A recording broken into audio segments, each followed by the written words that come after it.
In this video, I visit Strathcona Provincial Park on Vancouver Island with 3 vintage lenses. The Fujinon 55mm 2.2 vintage lens and the Takumar 55mm 1.8 vintage lens and the Oreston 50mm 1.8 vintage lens to capture these amazing images.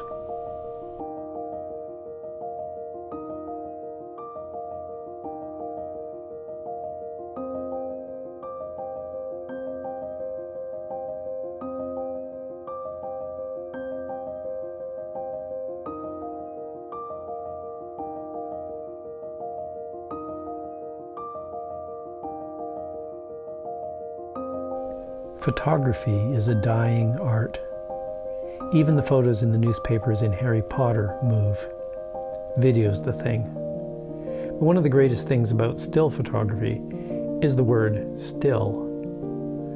When a still image works, it has a contemplative power, a spare, lean quality that concentrates awareness and then seems to evoke a pleasant stillness in the viewer. Moving pictures flow and immerse the viewer in action. They're engaging, very engaging. But a still image lives in a different category. It doesn't have action, so it must have more of something else. More of a feeling of gazing at a scene. It evokes in the viewer, when it works well, that moment we have all experienced when time seems to slow down and our focus seems to zoom in on something beautiful or curious or exciting or luscious or desirable. I'm interested in still photos because of this aspect, but I don't always have subjects that are exciting, luscious, or desirable. So that is where the imagination comes in. Part of my desire is to take a photo that reflects the beauty I see in the world around me. Anyone who has ever taken a photo has had this desire. Wow, look at that. Snap. And then so often the sinking letdown of the image captured. It contains nothing of the beauty we saw. This is partly because of the amazing unity between our sensor and our processor. We are organic, meaning-making cameras, creating our world as we move through it. So it is a lot to hope that a collection of static pixels will come close to what we experience. The learning involved in becoming a photographer is the learning to create with lesser technology, the almost effortless talent of the human eye and brain. But it's also not just about the image. I love how the process of taking an image slows me down, helps me see better, moves me into a state of flow and appreciation and often deep tranquility. This trip to Strathcona Park holds the promise of that satisfaction. The goal of capturing some beautiful stills has the potential to draw me through the environment, from foot to foot, composing and shooting and recomposing and shooting again. That engagement is what I'm looking for. It is what Susan Cain recently described as absorption, the tendency to get fully immersed in one's experiences. She noted that it's a trait associated with high sensitivity. As video takes center stage in our culture, this is my answer to the question, why photography? Many people, in fact I would hazard to say anyone with the means to use a cell phone takes photos, and videos too. But there's a difference between taking photos and being a photographer, between taking video and being a videographer. In a world of identity politics and unprecedented rates of insecurity, knowing who we are is satisfying. For me, knowing I'm a photographer feels very true and good. For the last decade, when people ask me about myself, I say I'm a writer and a photographer. And if Jordan Peterson is right when he says that writing is the deepest form of thinking, then perhaps photography, in the sense I'm talking about, is the deepest form of seeing. Not because of the final image, but because of the process required to take a great photo.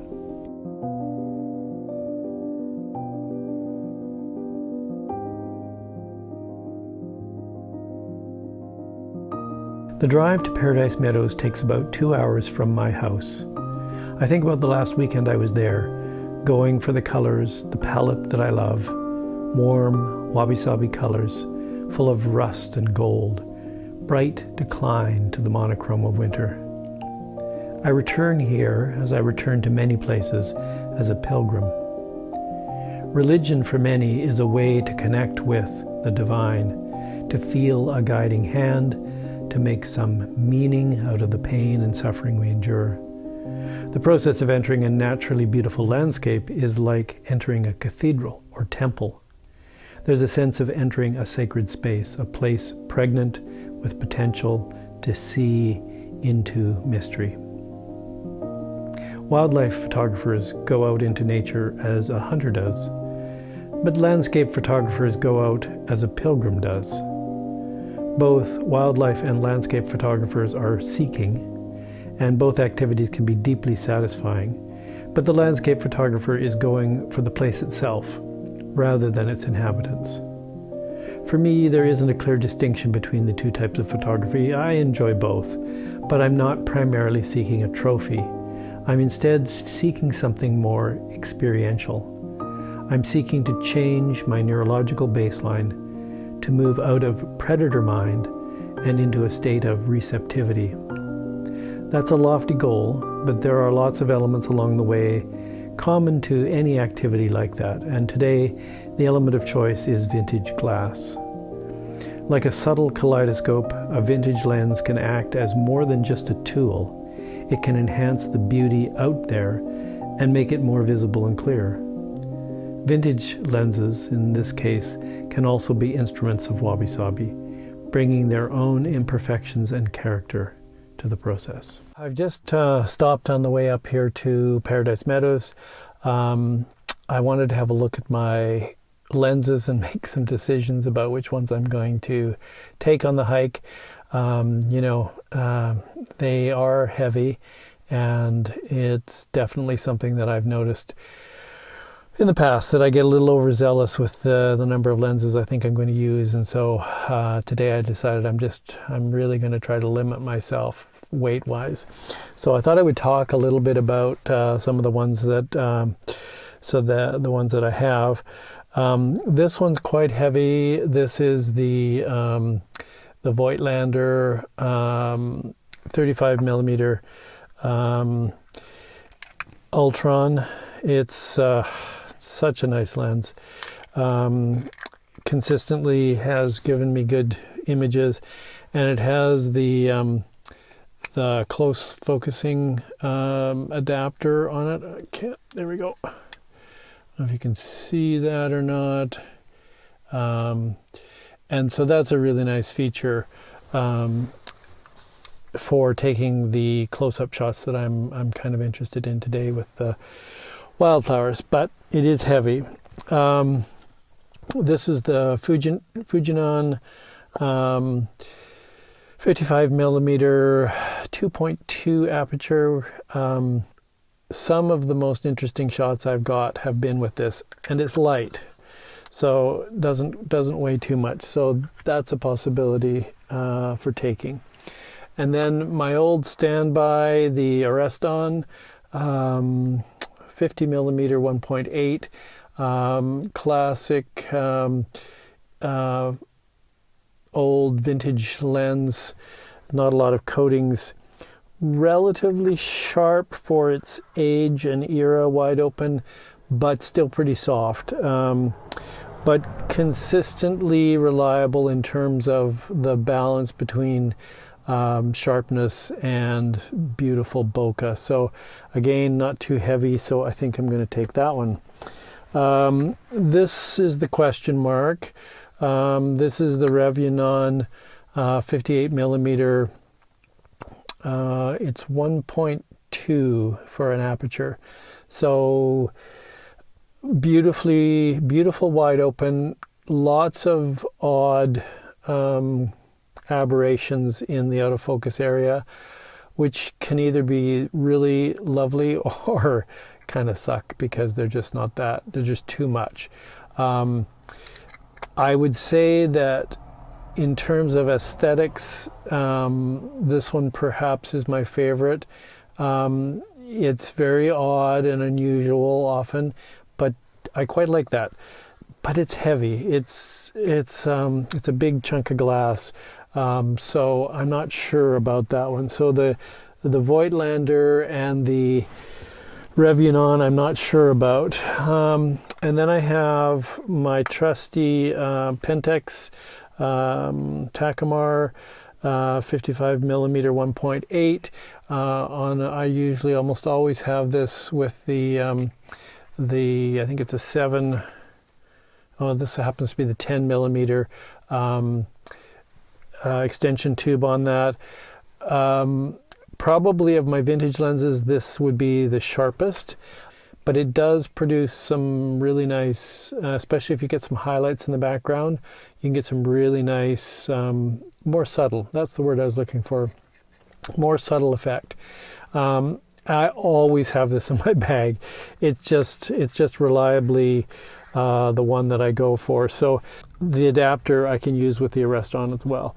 So now the other one that I'm thinking about is this one here.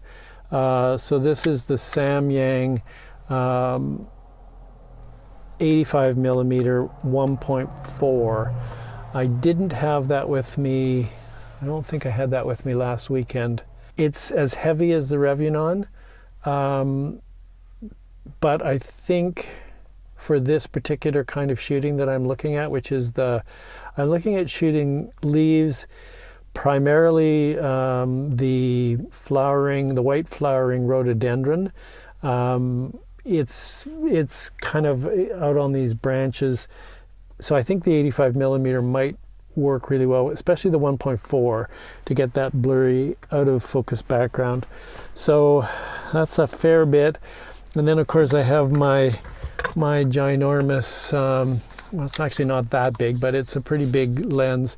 This is the 200 to 600 Sony, and there are the Stellars J's and the Canadian J's and the Squirrels, and I seem to always get some of them coming across my path. So now I'm just not sure about this one because I'm going to be taking the extra camera. I don't know if I can justify taking this, but I think I will. This will be a decision at the last minute when I get out of the car, I think. So anyways, that is my decision process. I really want to use the vintage lenses today and have some fun, just relax and really enjoy myself down in the Alpine Meadows. So that's what we're going to do. If you live on Vancouver Island and haven't visited Paradise Meadows in the autumn, I recommend it. It's not spectacular, but it's very lovely. The boardwalk through the meadow is accessible for individuals of almost any ability, and the colors of orange and yellow and gold and rust are underpinned with dark purples and greens. The best time to come is when the colors first appear, usually sometime in late September or early October.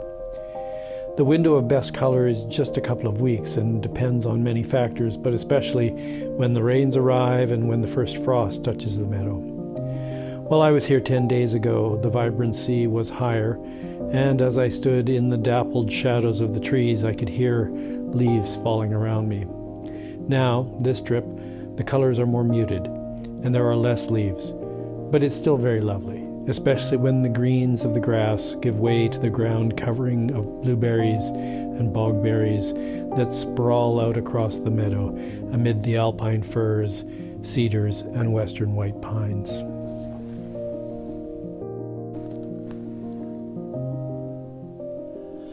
So I used the Takumar as I walked up from Paradise Meadows along beside Battlestar.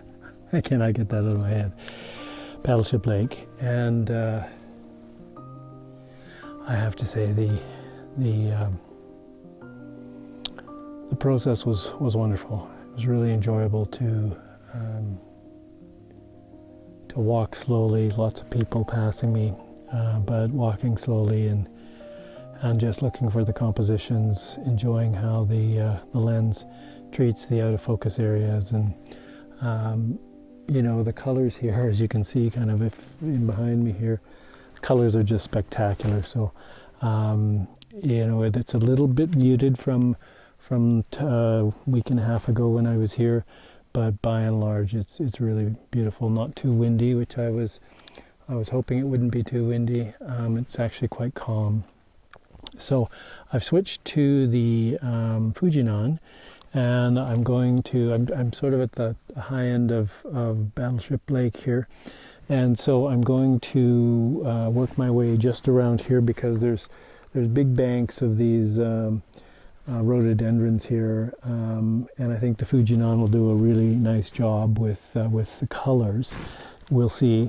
Work my way around from this little sitting area here to the end of the lake, and by then I'll have a good sense of how this lens is performing, and I'll probably switch out to the 85 at that point, because I'd like to try the 85 on some of these as well.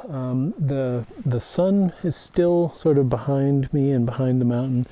I'm probably in a bit of shadow here. Well, that's interesting shooting with the Fujinon. I think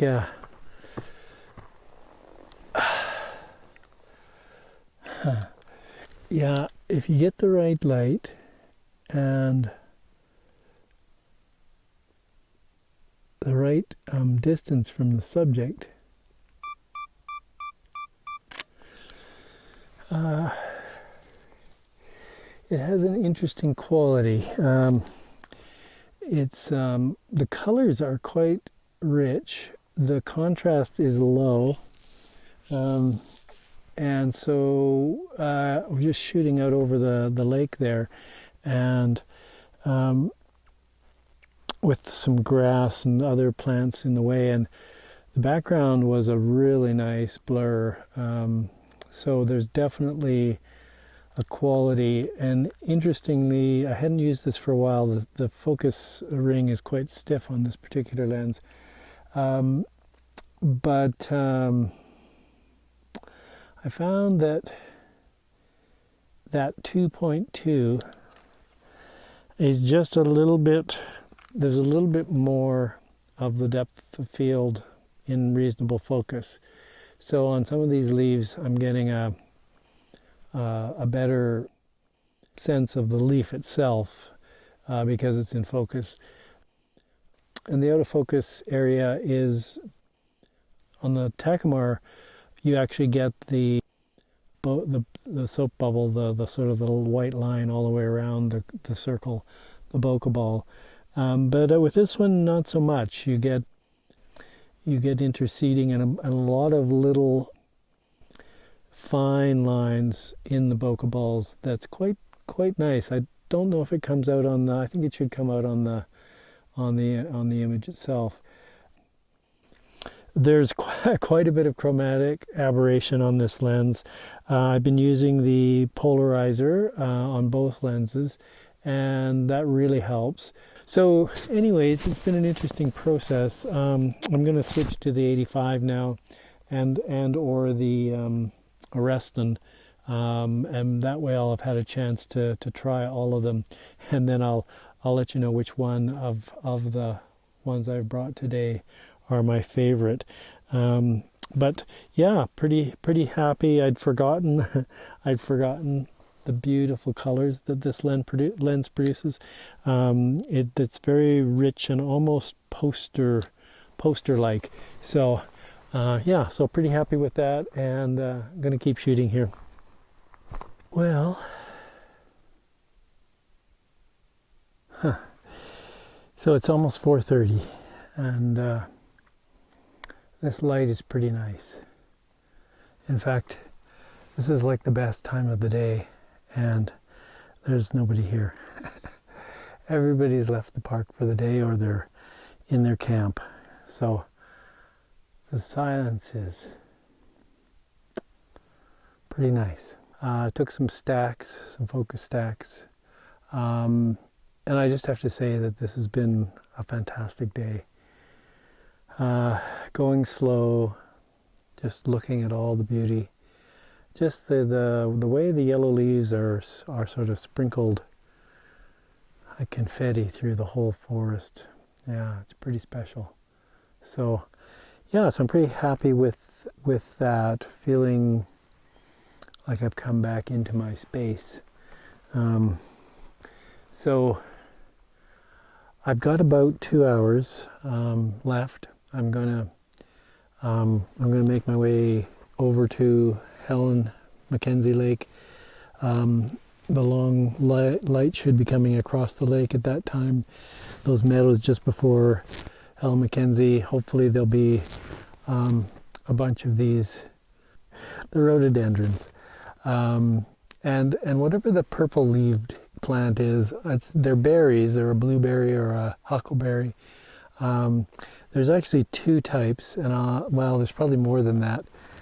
This one right here, these purple leaves, it's a long, oblong-shaped leaf. They're mostly sort of the bush size, but there's another one that's kind of more of a greeny-gray purple color. So I did look it up on the internet the other night, and yeah, I think there's like 5 different berries in the Alpine area here, and I'm not sure how you tell the difference, but they're beautiful. Though that purple, green, purple, and then the orange from the rhododendrons.